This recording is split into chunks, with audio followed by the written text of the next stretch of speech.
करेंगे। ये सब घुमाया जा रहा है, ये घुमाया जा रहा है, बातों को जो है उसमें डाइवर्ट किया जा रहा है। इस चीज के लिए कभी भी तैयार नहीं हूँ और मैं आखिरी सांस तक लड़ूंगी। जो ये अफवाहें उड़ रही हैं कि मैंने 1 करोड़ रुपए ले लिया, किसके पास इतनी ताकत है? एक माँ को कोई खरीद सकता है किसी के पास? कोई 1 करोड़ रुपए लेकर बेटी दे सकता है? 1 करोड़ नहीं, मैं तो ऊपर वाले से मांग करती हूँ। क्या वो वापस कर सकता है? जब वो वापस नहीं कर सकता तो ये क्या वापस करेंगे? बुलाया, किस वकील से बात की? कम से कम उसकी भी तो जांच होनी चाहिए थी। सिर्फ एक मेरी बेटी की कीपैड मोबाइल की जांच इतनी लंबी हो गई, क्या कोई क्राइम किया था उसने या कोई अपराधी थी खूंखार? क्यों सिर्फ उसकी मोबाइल का निकाला गया? वो कोई हमारे लिए सिंपैथी भी नहीं आई, लेकिन हो सकता है कि नहीं उन तक पहुंची हो बात, लेकिन हम पहुंचाएंगे। अब मैं खुद पहुंचाऊंगी, अपनी बेटी की आवाज बनकर मैं वहां तक पहुंचाऊंगी। सुनी जाएगी तो ही हम लोग आत्मदाह किया करेंगे। एक बात और है कि जिस तरह मऊ के प्रशासन जो इन्वॉल्व हुए, जो आए थे, उनका मुझे नाम नहीं मालूम, लेकिन मैं यही सोचती हूँ शायद उनके पास बेटी नहीं थी। जो धनंजय मिश्रा जी हैं, शायद उनके पास बच्चे नहीं है, वो माँ को बेटा नहीं समझते। हम लोगों को बयान कम सुनते थे, वो अपनी बयान ज्यादा देते। नमस्कार, इस समय हम आजमगढ़ जिले में मौजूद है। जैसा कि आप सभी लोग जानते हैं कि श्रेया नाम की बच्ची है जिसकी स्कूल में जान चली जाती है और आज 14वां दिन है, कल 13वीं थी। अपनी बेटी के लिए, लेकिन मैं चाहती हूँ कि मुझसे वो 1 करोड़ रुपया ले रहे और मेरी बेटी को वापस कर दे, जिंदा मेरी बेटी को मेरे सामने खड़ा कर दे। आपको किस इतनी हैसियत है, दे सकते मेरी बेटी वापस? भैया वही तो कहीं ना कहीं से श्रेया बेटी के साथ नाइंसाफी हुई है कि जो अपराधी गिरफ्तार हुए और कैसे जो है रातों रात छूट जाते हैं। और इसको लेकर जो है आज 14वां दिन है। जैसा कि आप लोग जानते हैं कि कल जो है 13वीं थी उस बच्ची की और आज 14वां दिन है। और ऐसे में माँ बाप की क्या मजबूरी बनी, और आप लोगों को वीडियो के माध्यम से बने रहिएगा, आप सब कुछ जानेंगे कि आखिर में उस बेटी के साथ न्याय हुआ या कैसे हुआ, अन्याय हुआ। जो भी सारी चीज़ें हैं आपको रियल दिखाई जाएंगी हमारे चैनल के माध्यम से। प्रशासन भी काफ़ी चुस्त दुरुस्त है ताकि आगे कहीं कोई समस्या ना हो। और यहाँ पर कहीं ना कहीं से जो आजमगढ़ की जनता है, इस आजमगढ़ की जनता को काफ़ी दुख है, क्योंकि अगर इस तरीके से लोगों के हौसले बुलंद होते रहे तो कहीं आज एक श्रेया गई है तो दूसरी भी श्रेया के साथ ऐसा हो सकता है। कहीं ना कहीं से एक नाइंसाफ़ी का जो नज़ारा सामने आया इस आजमगढ़ ज़िले में, वैसे भी आप लोग समझ सकते हैं कि बेटियों की दुर्दशा आए दिन वैसे भी होती रहती है। लेकिन अगर इसी तरीके से बेटियों के साथ इस तरीके के जुर्म होते रहेंगे, आप लोग लगातार बने रहिए हमारे वीडियो पर, हम आपको दिखाते रहेंगे यहाँ की जो पल पल की खबरें हैं। और यहाँ पर देख सकते हैं कि जनता का जो आक्रोश है उस बेटी के प्रति कहीं ना कहीं से जो अन्याय हुआ है और किस तरीके से अपराधियों को छोड़ दिया जाता है, और इसके लेकर जो है रिहा हो गए तो संतुष्टि कहाँ से आएगी बताइए? क्या आपका ये है, बस हमको न्याय चाहिए और न्याय ही चाहिए। हाँ, जो श्रेया बेटिया के न्याय के लिए जो उनके मम्मी पापा रोड पर आज उतर आए हैं और उनके साथ प्रशासन भी काफ़ी चुस्त दुरुस्त है ताकि कहीं पर किसी भी तरीके की कोई गड़बड़ी ना होने पाए। और कहीं ना कहीं से देखिए आजमगढ़ की जनता है आज जो है रोड पर उतरी है उस बेटी के न्याय के लिए है। और काफ़ी जो है लोगों में एक गुस्सा है, एक क्रोध है बेटी के प्रति लेकर कि कहीं ना कहीं से उनका कहना है कि बेटी के साथ अन्याय हुआ है। और कहीं ना कहीं से बातें इसलिए सामने आई कि वो अपराधी जो है छूट गए आज 2-3 दिन पहले, और उन अपराधियों के रिहा होने से उनके माँ बाप को एक अलग ही दर्द है और दुख है। उस बेटी के न्याय के लिए जो है आज माँ बाप जो है इस तरीके से इनको मजबूरी है कि इस गर्मी के महीने में माँ बाप जो रोड पर चलने के लिए मजबूर हैं। आप समझ सकते हैं कि जिस घर की बेटी जाएगी उस माँ पर क्या बीत रही होगी अगर अपराधी को सरेसर इस तरीके से छोड़ दिया जाए। और कहीं कहीं से माँ को एक भरोसा था कि प्रशासन ने 2 लोगों को जो गिरफ्तार किया था, गिरफ्तारी से माँ को लगता था कि न्याय मिल जाएगा, लेकिन अपराधियों को छूटते ही माँ का जो हौसला था वो कहीं ना कहीं से प्रशासन से भी, यानी जो माँ की उम्मीद थी वो प्रशासन से भी खत्म हो गई। और आज जो है माँ को मजबूर होकर रोड पर आना पड़ा। जो श्रेया तिवारी की बिटिया के न्याय के लिए जो है आज जत्था जो है रोड पर उमड़ आया है और धीरे धीरे जो है जत्था जो है करीब डीएम ऑफिस के पास पहुंचने वाला है। और ऐसे में पहले से ही जो है प्रशासन व्यवस्था काफ़ी चुस्त दुरुस्त है ताकि कहीं कोई गड़बड़ी ना होने पाए।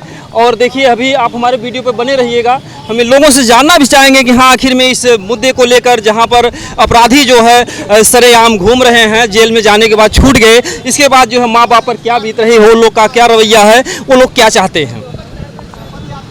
और देखिए जो बेटी के न्याय के लिए जो है लोग आज रोड पर उतरे हैं। मैं लोगों से जानना चाहूंगा कि आखिर में ये लोग क्या चाहते हैं। सवाल है कि बिना किसी पीड़ित पक्ष के एप्लीकेशन दिए विवेचना कैसे मऊ चली गई। हमारे ईमानदार कप्तान जांच को पूरी ईमानदारी से कर रहे थे, तो किसने किसके कहने पे ये जो है मऊ किसने भेज दिया, किसके हस्ताक्षर से मऊ ट्रांसफर हो गया। ये पीड़ित पक्ष दिया ही नहीं अपना एप्लीकेशन, और हमारे ईमानदार कप्तान ने जांच को पूरी तरह के निष्पक्षता से कर रहे थे, तो उनके छोटे अफसर सीओ को जांच देकर और एक दिन में क्लीन चिट कैसे दे दिया गया। इसका जवाब कौन देगा? हम प्रशासन से पूछते हैं इसका जवाब। आज आप लोगों की क्या मांग है? हमारी ये मांग है कि हमारी जो बेटी बहन जो भी जिसके साथ घटना घटी उसको न्याय मिले। प्रशासन हमारे साथ था, प्रशासन को लखनऊ से मैनेज करके उसको डाइवर्ट किया गया। हमारे कप्तान ईमानदार कप्तान को जो अभी जांच हटा के दे दिया गया मऊ जिले को। जब दो लोग गिरफ्तार हुए थे लगा बेटी को न्याय मिल जाएगा, और ये फिर कहां से गड़बड़ी हुई, कैसा रातों रात? ये गड़बड़ी सामने जो है माफिया है, शिक्षा माफिया है, उनको पैसे कोई कमी नहीं। यहाँ तो विधायक MP MLA सब बिक गए हैं देख रहा हूँ जहाँ तक, और उनके दबाव में ऐसा हुआ है। जो भी किया गलत किया है। तो ऐसा लगता है पीड़ित परिवार गरीब है, इसलिए जो है इतने जल्दी जो है ये सारी चीजें, मतलब जो अपराधी है वो सबल है, जबर है, माफिया। हाँ, लेकिन हम भी उनको ईंट से ईंट के जवाब पत्थर देंगे, चाहे कुछ भी हो, हम लोग पीछे नहीं हटेंगे। हम लड़ाई जारी रखेंगे, पूरे प्रदेश में लड़ेंगे आगे। माँ बाप बेशक गरीब हो, लेकिन जनता जो है इनके साथ है। बिल्कुल जनता साथ है और हमेशा साथ खड़ी रहेगी न्याय मिलने तक। तो आप लोग बने रहिएगा हमारे वीडियो पर, और यहाँ की पल पल की खबर मैं आप लोगों को दिखाता रहूंगा। ये देखिए आजमगढ़ में जो है बेटी के न्याय के लिए जो रोड पर उनके माँ बाप उतरे हैं, और देखिए आगे फिर क्या होता है। और कहीं ना कहीं से जनता को बहुत सुकून था कि दो अपराधी गिरफ्तार हुए हैं। लोगों का प्रशासन पर बहुत बड़ा भरोसा था, प्रशासन ने बहुत अच्छा कार्य किया है। लेकिन जैसे ही ये दो अपराधी छूटते हैं, लोगों का प्रशासन से भरोसा उठ जाता है, और मऊ से जो है SP आते हैं, और जो यहाँ के SP जी थे उनको जो है कहते हैं सही कार्य नहीं हुआ। तो कहीं ना कहीं से कहाँ से गड़बड़ी हुई, कहाँ से हुई, ये सारी चीजें एक जांच का विषय है। और ये जांच का विषय नहीं, सिर्फ एक श्रेया का मैटर नहीं है, हर घर में बेटियां हैं। अगर आज श्रेया को न्याय नहीं मिलेगा तो तमाम बेटियां ऐसे बलि चढ़ती रहेंगी, और जो है अन्याय जो है समाज सहता रहेगा। क्या कहना चाहेंगे भैया? बिल्कुल, ये प्रशासन की पूरी मिली भगत थी। आजमगढ़ में कोई यहाँ पूरी ईमानदारी जांच हो रही थी, लेकिन उच्च स्तरीय अधिकारी इन्वॉल्व होकर इसको डाइवर्ट कर दिया इस केस को, और 24 घंटे में क्लीन चिट दे दिया। क्या भैया? जांच यहाँ के न्यायिक ईमानदार साहब हमारे कप्तान साहब जब कर रहे थे जांच, तो यहाँ से डाइवर्ट करने की जरूरत क्या थी? उनको यहाँ चेंज करने की जरूरत क्या थी? विवेचना जो कर रहा था, जिनके नेतृत्व में हो रहा था, वो आखिर क्या ऐसा कारण हुआ कि वो मऊ चला गया? बस हमारी मांग है कि फिर पुनः हमारे कप्तान साहब से ही विवेचना कराई जाए, और पूरी जांच हमारे कप्तान साहब ही करें। तो कहीं कहीं आपको ये लगता है कि पैसे के बल पर जो है सारे कानून को ही बदल दिया गया? जरूर कहीं न कहीं से दबाव आया है, और ये बड़े पैमाने पर बदलाव आया है। और हाँ, उसकी CDR की जांच करवा ले, तमाम चीजें उसको जांच करवाएं। और व्हाट्सएप जो आरोपी हैं उन सभी टीमों के व्हाट्सएप चैटिंग की जांच हो जाए, सब सामने आ जाएगा। 24 घंटे की जांच हो जाए, सामने आ जाएगा क्या कहाँ से मैरिज हुआ, क्या हुआ सब। जी बिल्कुल, जो है उस बेटी को न्याय मिलना चाहिए, चाहे किसी भी तरीके से। और वहाँ बताते जो स्कूल का जो CCTV कैमरा था उसकी भी कोई पुष्टि हुई अब तक? माँ बाप बार बार मांगते रहे कि हमारे बेटी का मौत का कारण क्या है, हमें CCTV का फुटेज दिखाया जाए, लेकिन आखिर प्रशासन, स्कूल प्रशासन कहीं ना कहीं गलत नहीं था, तो आखिर क्यों उसे CCTV फुटेज नहीं दिखाया गया? उसे CCTV की फुटेज दिखानी चाहिए थी ना। आज तक अभी उस परिवार दूध का दूध, पानी का पानी हो जाए। पानी का पानी होगा जब हमारे न्यायिक ईमानदार कप्तान साहब पूरी निष्ठा के साथ जांच करेंगे, सब सामने आएगा, और आप लोग देखेंगे उस बेटी को न्याय मिलेगा। बिल्कुल, जो है कानून के हाथ बहुत लंबे हैं। अगर ये चाह ले तो जो है अच्छे अपराधियों को, अगर वो चूहे के बिल में घुसे हो तो उनको भी निकाल लेता है। लेकिन अगर कहीं ना कहीं से अगर अपराधी जो है काफी माफिया तरीके से, काफी मजबूत हो, प्रबल हो, तो कहीं कहीं से बताते हैं कि पैसे के बल पर कुछ सिस्टम भी बदल दिए जाते हैं। जरूर आपके सामने है, बदला हुआ आज के सामने है कि बदल दिए।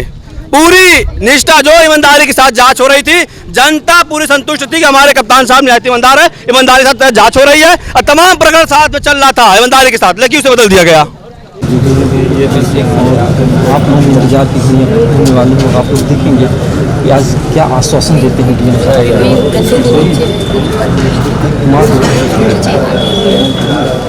एक माँ को जो है क्या प्रशासन आज जवाब दे पाएगा, जो अपराधियों को जो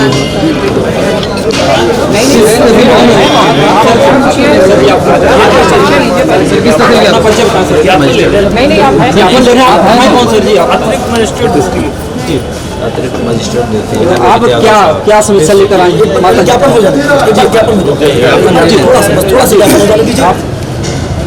सर, परिवार थोड़े देंगे सर, ये परिवार की आपके द्वार पे आया सर, न्याय न्याय दिलवाइए सर। मैं क्या हटाओ माननीय मुख्यमंत्री जी की योजना है, तो आप अपने माध्यम जो भी सिस्टम यहाँ का उस हिसाब से आप यहाँ करवा दीजिए। कुछ आप ही परिवार में मिलने जा रहा मुख्यमंत्री जी से। कौन है यार माइक डाला है कुछ होता है मोबाइल पहली बात उसमें हिला आवाज नहीं मोबाइल नंबर पड़ा कि नहीं उसमें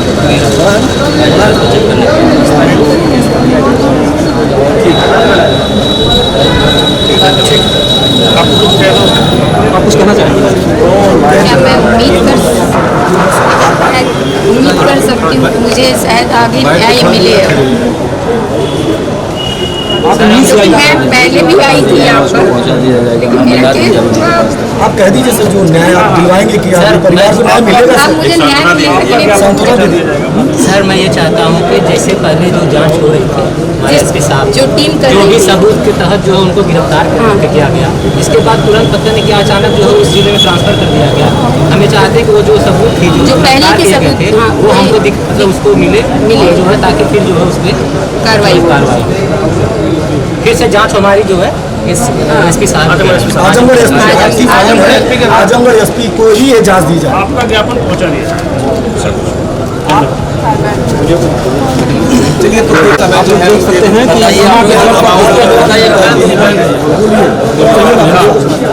आप किस उम्मीद से हैं?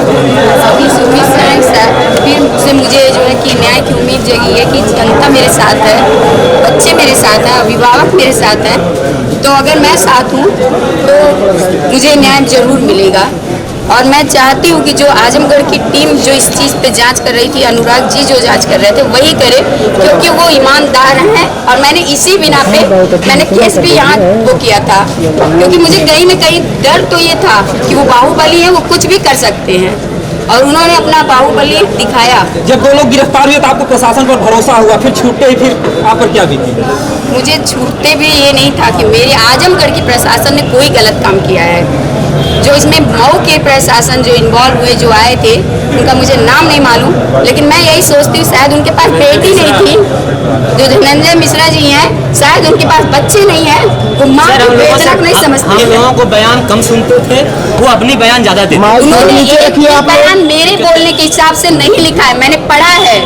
जो मैं बोल रही थी वो गलत लिख रहे थे। बार बार मेरे बच्ची को वो गलत वही ठहरा रहे थे। जी। जबकि उनका काम नहीं है ये। सुनने में आया कि दो लोगों को गिरफ्तार भी करेंगे। ये सब घुमाया जा रहा है, ये घुमाया जा रहा है। ये बातों को जो है उसमें डाइवर्ट किया जा रहा मैं है। इस चीज के लिए कभी भी तैयार नहीं हूँ और मैं आखिरी सांस तक लड़ूंगी। जो ये अफवाहें उड़ रही हैं कि मैंने 1 करोड़ रुपए ले लिया, किसके पास इतनी ताकत है? एक माँ को कोई खरीद सकता है किसी के पास? कोई 1 करोड़ रुपए लेकर बेटी दे सकता है? 1 करोड़ नहीं, मैं तो ऊपर वाले से मांग करती हूँ। क्या वो वापस कर सकता है? जब वो वापस नहीं कर सकता तो ये क्या वापस करेंगे? लेकिन मुझे न्याय चाहिए, चाहे कहीं से भी मिले, क्योंकि मेरी बेटी तो मर गई, लेकिन कम से कम उसके ऊपर लांछन न लोग लगाए। क्या लांछन लगा रहे थे? जो कैसे जमानत दी उन लोगों को? सर ये मेरी बेटी का निजी मैटर था जी, कि जी, कौन किससे बात करता है, ये सब सर ये सब बातें इसको ये मैं पूरे भारत की महिला की तरफ से कहती हूँ। किसी भी महिला, किसी भी लड़की का ये निजी मामला होता है, वो किससे बात करती है और किससे मिलती है। इसमें कोई स्कूल का या प्रशासन का या मुझे राजनीतिक कोई खेल आपत्ति नहीं थी, तो स्कूल को क्यों आपत्ति हुई कि मेरे या फिर बच्चे चरित्र पर भी उसके जो उंगली उठाया प्रशासन ने? क्या ये तो आज मऊ वाले आज ये नई चीज नहीं हो रही है, आप लोग भी जानते हैं। जब एक बेटी के साथ कुछ होता है तो सिर्फ बेटी को ही दोषी दी जाती है, जबकि बेटियां दोषी कभी नहीं होती हैं। वो बेटी जो माँ के बारे में सोचती है, जो पिता के बारे में सोचती है, अपने भाई के बारे में सोचती है, अपने पूरे परिवार के बारे में सोचती है। एक परिवार नहीं, वो 2-2 परिवार की इज्जत लेके चलती है। वो कैसे किसी की वो कर सकती है? सर जिस आदेश पे जो है इकट्ठा किया गया था, उसी तरह से उनको जो गिरफ्तार किया गया था, वो साक्ष्य जो है आपको पता चलना चाहिए, मिलना चाहिए, और फिर वही एसपी साहब के यहाँ वो जांच आनी चाहिए, वही जांच करें। मैं माँ थी, मैं गई, मैंने नहीं, मुझे मालूम था, मुझे नहीं पता था। अगर मुझे पता होता तो मैं मीडिया को साथ लेके जाती। मुझे तो लगा मेरी बेटी जिंदा है, सही सलामत होगी, बस मैं जाऊंगी, मुझे भी डांटेंगे हो सकता है, और मेरी बच्ची मेरे पास जिंदा वापस दे देंगे। लेकिन अगर मुझे पता रहता कि मेरी बेटी को लोगों ने मार डाला है तो मैं किसी को नहीं छोड़ती। और मैं सारे सबूत, मैं ये पूछती हूँ कि अगर धुलाई हुई है वहाँ जहाँ मेरी बेटी गिरी है, सभी देखते हैं, सभी जानते हैं कानून की एक प्रक्रिया होती है, जांच होती है कि किस तरीके से बच्ची गिरती है, कहाँ उसकी सामानें गिरती हैं, किस तरीके का उसका शरीर गिरता है। मेरी बेटी की न सर पे चोट लगी न माथे पे चोट लगी, वो गिरी तो गिरी कैसे? मुझे प्रशासन से यही जानना है कि मेरी बेटी के साथ हुआ क्या। अच्छा, एक बात मैं पूछना है मैम से कि जो प्रिंसिपल ऑफिस था उस दिन वो लॉक क्यों नहीं किया गया? गिरी और कब किसने उठाया, किस पे लादा और क्यों लेके गए? मैं तो अपनी बेटी को बाहर एम्बुलेंस में देखती हूँ, मैं बर्दाश्त नहीं कर सकी उस वक्त कि मेरी बेटी एक लावारिस लाश की तरह रोड पे छोड़ दी गई थी। आप लोगों को घुमाया भी गया वहाँ पर, मतलब अच्छा, एक सवाल और है, क्या आप जो है आपको भरोसा है जो है नहीं। अपनी सरकार पे जो है, जैसे हमारे योगी मुझे जी से भरोसा है, बच्ची की सुरक्षा की गारंटी कौन लेगा? आपको जोगी जी पर भरोसा, क्या कोई बयान आया? क्योंकि मीडिया से बातें वायरल हो रही हैं, अभी तक कोई बयान आया सांसद निरहू जी जो कि भाजपा से हैं? अभी तक कोई बयान कुछ भी नहीं आया, कोई हमारे लिए सिंपैथी भी नहीं आई, लेकिन हो सकता है कि नहीं उन तक पहुंची हो बात, लेकिन हम पहुंचाएंगे। अब मैं खुद पहुंचाऊंगी, अपनी बेटी की आवाज बनकर मैं वहां तक पहुंचाऊंगी। सुनी जाएगी तो ही हम लोग आत्मदाह किया करेंगे। एक बात और है कि जिस तरह से ये केस मऊ ट्रांसफर किया गया है, कहीं न कहीं लगता है कि ये काफी ऊपर से जो है इसमें दबाव था, इसकी वजह से किया गया है। सर इसीलिए हम ठीक है, चाहते हैं कि इसीलिए हम सबका चाहते हैं अस्पताल जो है जांच हो। इसीलिए हम चाहते हैं जो प्रिंसिपल थी उसकी मोबाइल की जांच क्यों नहीं हुई? उस वक्त उसने किस किस से बात किया, किस किस को बुलाया, किस वकील से बात की, कम से कम उसकी भी तो जांच होनी चाहिए थी। सिर्फ एक मेरी बेटी की कीपैड मोबाइल की जांच इतनी लंबी हो गई, क्या कोई क्राइम किया था उसने या कोई अपराधी थी खूंखार? क्यों सिर्फ उसकी मोबाइल का निकाला गया वो प्रिंसिपल के, टीचर की? क्योंकि उस वक्त तो वो सब तो किसी से बात किए होंगे, बिना बात किए कैसे वहां इतने लोग इकट्ठा हुए थे? कहीं कहीं इसमें बहुत बड़ी साजिश बताई जा रही है स्कूल की। साजिश बताई जा रही है, ये तो बहुत आश्चर्य की बात है कि बताई जा रही है। ये तो पूरी खुली किताब की तरह साजिश है और है। ये जो माँ का दर्द था, आज जो है न्याय के लिए जो है इस डीएम ऑफिस पर आई थी माँ, और कहीं न कहीं से बहुत बड़ा सवाल खड़ा हुआ, क्योंकि उनको अपराधियों के छूटने से आज ये मजबूरी माँ की ना बनती, क्योंकि अपराधियों के छूटने से एक नया मोड़ आ गया है और माँ इस उम्मीद से आई है